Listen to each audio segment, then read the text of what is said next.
So this is the maple. This is from Atlantis. They are on the verge of becoming completely 100% sustainable.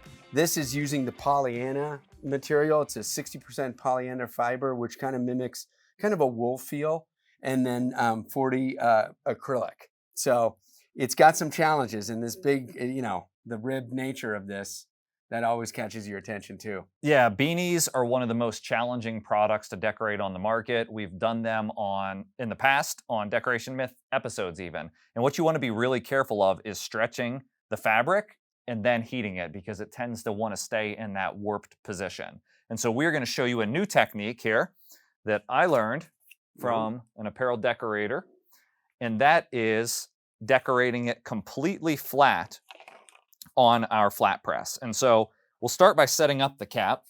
And for this particular application, we are going to use just a little cardboard jig. Nice. Right? So real intuitive. It's just a regular from a box. Yep, piece of cardboard, just cut it off of the box. Right? And I'm just going to slide that down in there to give it just a little bit of shape, and so that I'm not pressing all of the layers together. Nice. Now, the product that we're going to be decorating with is called Print Stitch.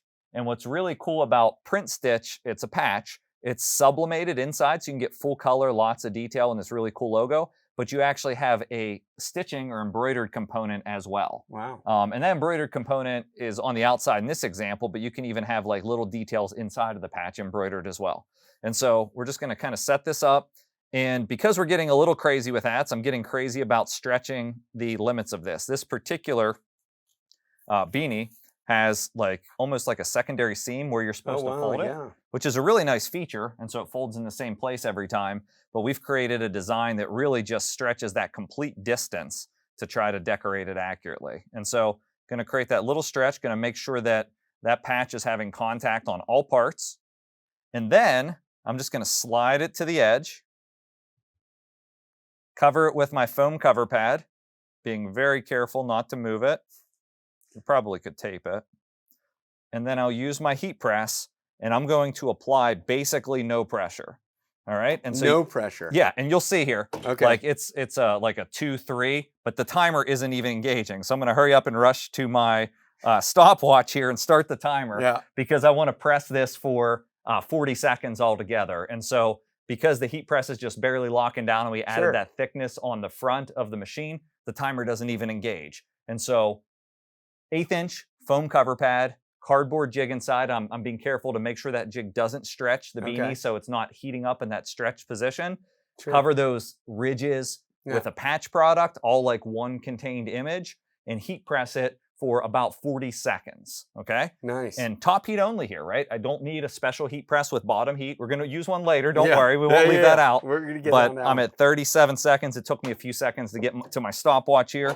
We're gonna open it up, and then I will swing this away, and let's take a look at our completed result. Just remove the jig. Wow. Okay. So you can see really nice contact, and you're not seeing any of the damaging, any of the warping that we typically see on a product like that. And it's so in there. I mean, you can see, it's just bendable, pliable. So, but I have to ask, like the cardboard piece. Yeah. So that is just keeping everything intact, or is it actually adding a little stretch to it? No, so it could. Actually, you don't want to stretch it at all, because if you stretch this and apply heat, it's going to stay in that sort of warped, relaxed position. And so that's really just to give it a little bit of rigidity and pressure. So it's just not the material itself compressing like a big pillow, right? So it gives just the right amount of backing. Yeah, and it's perfect, right? Just and it's cardboard, cheap and easy. Yeah.